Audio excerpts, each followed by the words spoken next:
The following talk was given at Mile High Church in Lakewood, Colorado. Please visit our website at milehighchurch.org. Grateful that you're here with us this evening, tuning in to our service. What an opportunity it is for us to come together as a community. Even though we are not together physically, we are together. We are with you. We feel you with us, and what a joy it is to have this time with you. So I am very blessed this evening to have here on the stage Reverend Jackie Harris and Dr. Patty Luckenbach, both wonderful, great women, and we're having our living room conversation tonight. Dr. Patty has a great message in store for us all, and we're going to start out talking a little bit about change. I've heard that there have been some changes going on in the world lately. Have you noticed there's been a few things that have changed a little bit? And that there's some wisdom in the world that indicates that change is the only constant. And so we know that we have been through a lot of change, and you probably have been too. So we're going to talk tonight about our best ideas, best practices, best methods for being centered and dealing with the changes that show up in our lives. And so, Dr. Patty, what wisdom do you have for us around that this evening? Well, I think it's just some down-to-earth wisdom. I think just taking a deep breath. And I could have started and said I immediately go into prayer. Not always. I have to go to that deep breath and a lot of times just pull myself away from the conditions and contemplate a little bit and to recognize I'm so grateful for these teachings because it really has helped me. I've gone to a lot of the books and I read and I just recognize that there is that one life that's in and through all things that never changes, and that helps. And then I have one other thing. This week, for whatever reason, I was feeling kind of the impact of more changes. Maybe you have been too. And so I only had about 25 minutes in between some Zoom calls and whatnot today. And the ladies tonight will relate to this. I went downstairs and I changed all my furniture around. And that really helped me. That's very good. What about you, Reverend Wow. Jackie? Have you changed your furniture around No, I lately? was just thinking to myself, it's been a long time since I've been that excited to change my furniture around. So I might go home tonight and do that.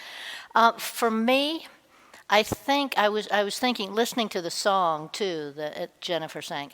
That's the thing that grounds me, is reminding me that things are always in change. It's just now it's so obviously in change, and that God is in control. Now that doesn't mean that I don't have my moments, but it reminds me that I don't have to have all the answers, and it's okay. And so I can move through these kinds of circumstances and know that whatever is at the end, I'm going to be a changed person, and I'm going to be a better person for what I've moved through. So as hard as this time has been, as much for me as for everyone out there, I know that there is something that the universe is cooking up that is going to really unfold itself for us. Beautiful, very wise. I resonate with what both of you were saying, and I guess for me it might be somewhat of a reiteration of what you're saying. There's a law in this universe that I think is really important, and that is that nothing is all bad and nothing is all good. Every element that we have in life, every condition, every situation has its parts that we love and adore, and has things that we would rather not be there. Every person does, every situation. And I believe that's true of change too. All change is not good or bad. It's both at the same time. And so some changes I know feel like a kick in the belly.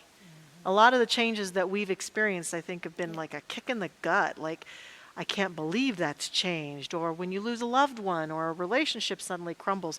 So the immediate reaction to change can be very felt in the body, can be very emotional, as you were talking about, Dr. Patty.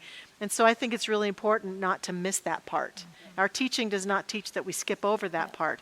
I think it's important for us to really be in that part. And if there's grieving to be done, to do it. Here's where it gets challenging, though, is that some of us are grieving things that changed 30 years ago.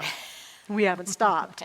And so because change has with it its good aspects too. It's aspects that grow us and give us greater freedom, challenge us to become a better version of ourselves or a newer version of ourselves, challenge us to evolve.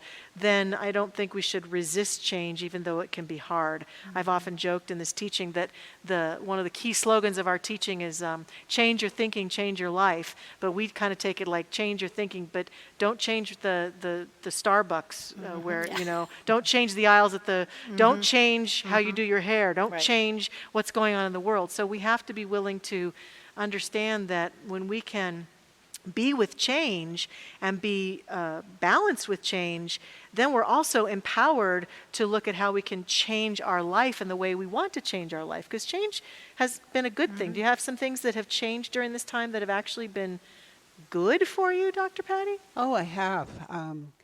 Just more time at home, just greater connections, even with our congregants. And even though we're not in person, we've had some incredible times together on the phone, so we're still connected. And I think what I'm hearing you say, Dr. Michelle, is it's demanding that each one of us be flexible. So I think of flexibility as being a willow, Willow in the watching wind. the trees move, and it's like, okay, Patty, today you're going to be a willow. And you're just going to be flexible as to what the decisions have been, what's taking place. Have there been any changes that have been good for you in all of this? I think being forced to be at home so much because I always seemed to be gone. So what it's done is it helps my personal relationship with my spouse because all of a sudden, we're with each other all the time. And so, those things that maybe would irritate a little bit, and so then you'd walk out the door because you knew you were going to work or whatever. Now I look at them and say, okay, now how can we work this out so it's a more productive way? And it's made a huge difference. And being able to have that time outside and that time to enjoy the beauty of Colorado. I mean, so yes, even though, I'd like to say, I'm always so perfect, but that would not be the truth. I had an event that I wrote about on Facebook that really tickled me. My wonderful husband, Ken, and I were out on our front deck area, sitting out there one night on a beautiful Colorado night, and I could hear children playing in the background in their yards and dogs barking, and people were walking by and cars were going by, and people were cooking dinner and their windows were open and I could smell the food. And I had this moment, I'm a child of the 60s, where I thought to myself, I bet this is what it was like in the 50s that people talk about all the time, the neighborly sense, the neighborhood. And I felt very connected to my neighbors in that moment and could hear them chatting in their homes and could just feel this sense of the presence of them. And that's just one thing, that there's a warmth that can happen. And I think that's the key with all of this. Absolutely. We know that some of you have been through devastating changes through this time, just devastating. And there's a way to ride the wave of change and be with it and process it and find the joy in it and find the good in it and find the opportunities within it. And so that's what we're urging you to do. And you're going to get to hear a lot more from Dr. Patty tonight that I'm sure is going to bring wisdom to all of our hearts. Tonight, my topic is navigating the waters of life. And in our little conversation here tonight, we just barely touched on navigating the waters of change. And I recognize that we are no longer accidental tourists in our life. And that reminds me of a story. A couple years ago, I was down in Peru, and several of us took a trip with some guides, wonderful guides, back into the jungle. And we had to go back in the jungle on a boat going down a river.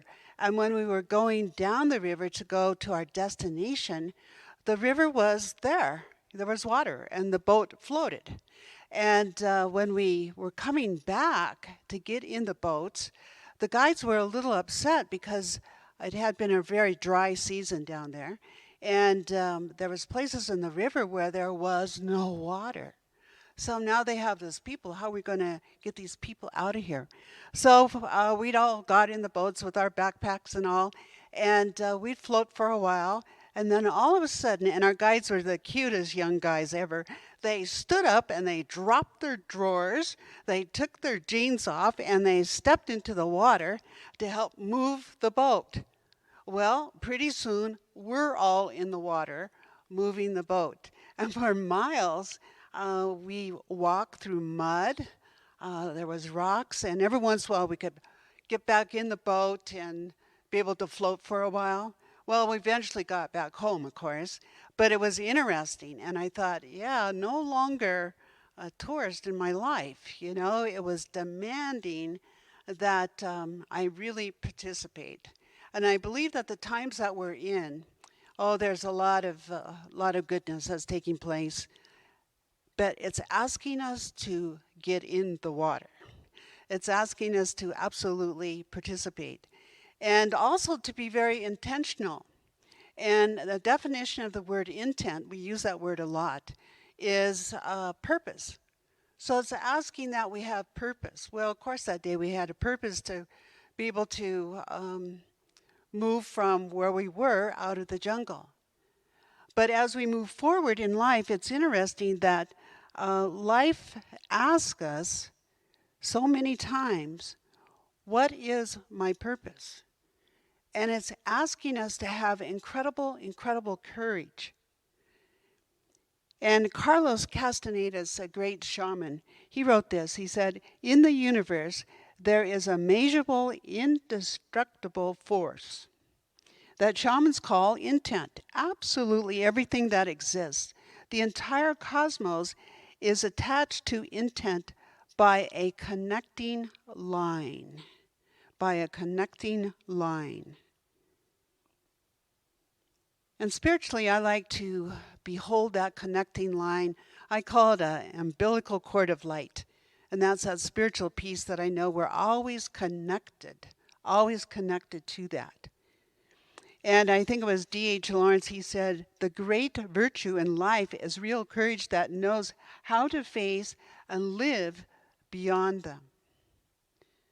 Another story that I learned about in this past year, I'm kind of on the top of the food chain of my Swedish family. All of my aunts and uncles and moms and dads are now in the spirit world. And one of my cousins who just passed away, she held all the stories of our Swedish heritage. And I was so graced through Mile High to connect back with her. And she has shared with me so many things. One was my great-grandmother's diary. Amazing. And this little lady and her husband, of course, came to the United States many, many years ago and came here from Sweden. And in her diary, she writes that with 7 children, constantly seasick, and with a babe in arms, that they came forth, not knowing exactly where they were going, but just trusting that ride. And it was so sweet in the diary. She said she held her baby in the threads of her apron. And so I got to thinking, maybe those threads are like that line, that lifeline, that on some level she had that courage, they all did, to just trust that this journey was going to take them somewhere. And of course it certainly did, and I'm grateful for that. So we are no longer on the sidelines of our lives. And so it's important as whether we're walking or we're floating or whatever the experience might be, that we recognize that we still have purpose. And I always anchor purpose back into that spiritual connection, that spiritual cord. And I think about also strength. We need courage, we also need strength. And I love studying about Lewis and Clark. And recently I've been reading about them because when they took on the command or the job to be able to sail up the rivers and to find the Northwest Passage many, many years ago, very historical journey, that they had a dog with them that made the entire trip. And I think that's why I'm so interested. because they had a Newfoundland, great big old dog. My husband and I own a Newfoundland, and she's big as can be. And so I started to reread Lewis and Clark to see how the dog made it with them, which the dog did. But it was interesting in their journey, even though the government and the organizations thought they knew exactly how to send them to the Northwest Passage, they sent them with a boat that couldn't even float. And so immediately they had to trust, they had to build their own canoes to be able to move on the rivers. A lot of challenges, of course, took place. And once they finally got to what they thought was the Northwest Passage, they realized there was no more rivers that they could float on. And so they had to rely on the beautiful individuals that were around them. Some of the Native Americans, some old trappers that knew those mountains, and they had to create a different path, a different journey to make it through the mountains. So their story, I think, can even relate to where we are right now. Maybe someone's given us a boat that wasn't even made to be able to float, and it's asking us to rely on our very own strength and that intention, once again, to be able to know what is right, where we are going. And so Mark Twain, he said this. He said, "Courage is resistance to fear and the absence of fear." So no doubt on their journey, there was fear, but also that courage brought them beyond that fear to be able to continue to move forward. And so the ruts from their journey historically became the Oregon Trail, where thousands of people came back west. And so I'm thinking of another incredible place that I once had the opportunity to be a part of it in 2006. Dr. Raz Smith and myself and quite a few mile hires, we went to the Grand Canyon. And that took determination, purpose, intent. And since we were the leaders of the trip, we went early. And we met the guides, and we got to load the rafts, the cargo.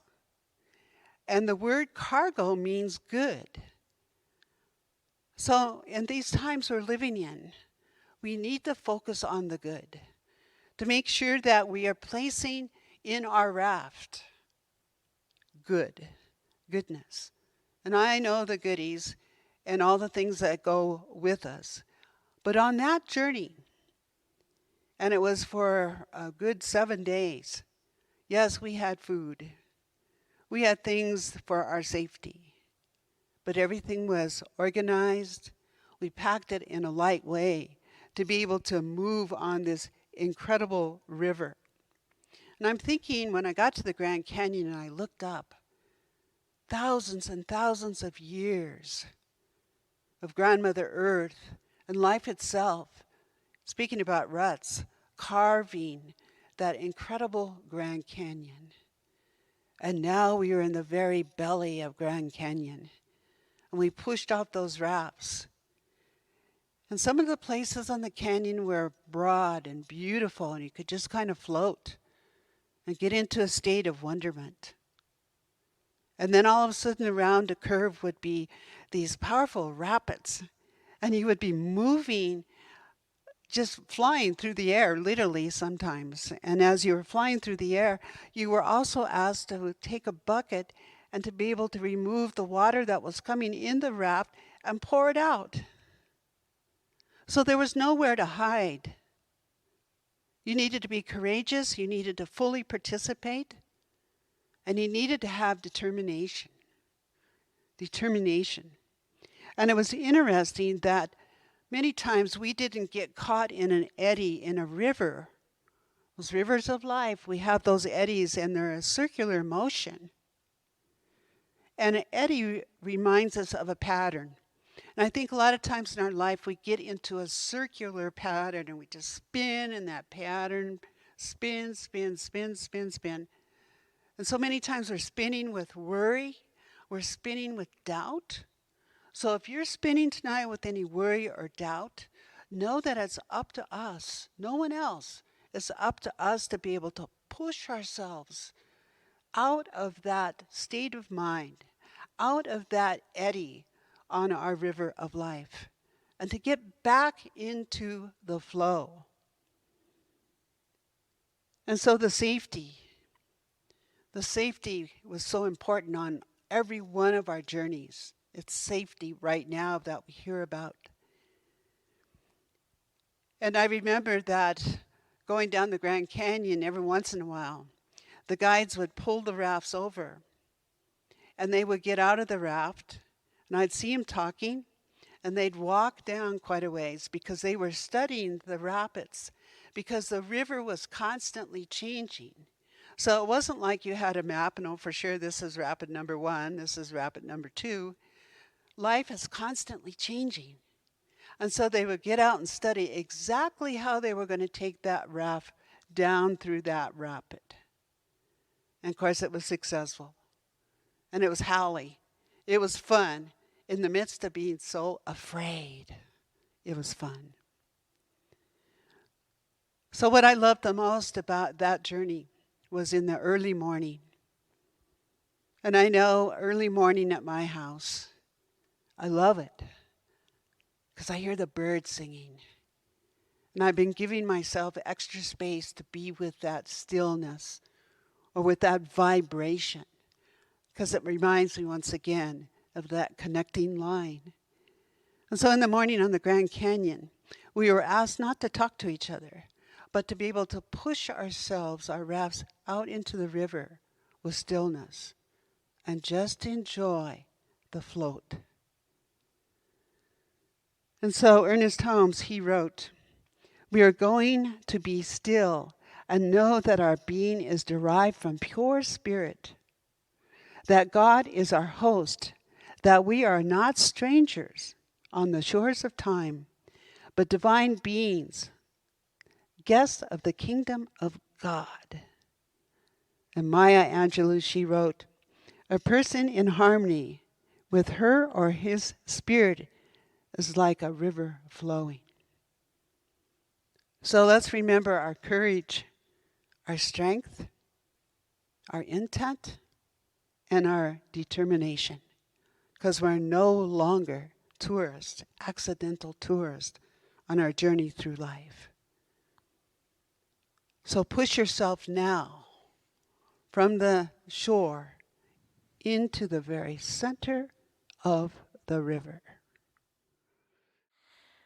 There must have been something in the water, and that something is God. That God that just moves and has its being in each one of us as we float down that river of life, and we enjoy the float, that we understand that that is life.